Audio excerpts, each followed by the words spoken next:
when discussing with the writer, did you ask him like why would he use a beaver as sort of like the metaphor for this guy's? I mean, like, why a beaver? Why not some other animal? Yeah.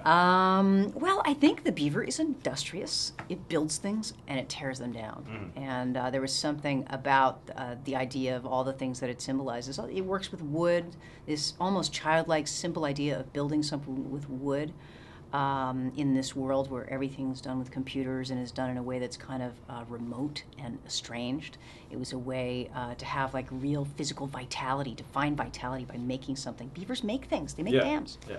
Is there a lot of backstory to Mel's character, and it was just kind of left out of the film because? Oh, I think there's a discipline to the script that I love, which is that we find out about Mel's past, his backstory, through the course of the film. Walter's backstory through the course of the film. The film starts out with a man who is lost.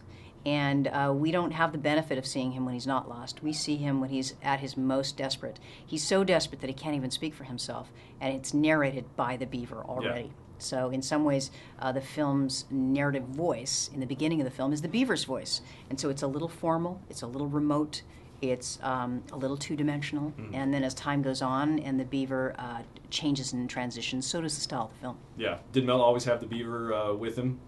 Even during downtime? He did have the beaver with him a lot. I mean, he'd have to take it off as soon as, because he'd start cramping up. If he had a long speech, his forearms would start cramping up, so we had to remove the beaver. So Mel's out of shape, is what you're saying.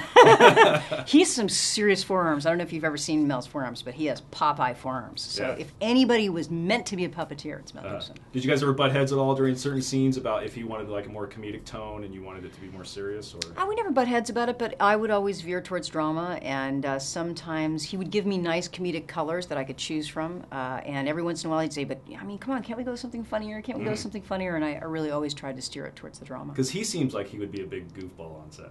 I think, big practical joke guy. You know what? Most actors are big goofballs. I've found that to be true. But he is especially goofy.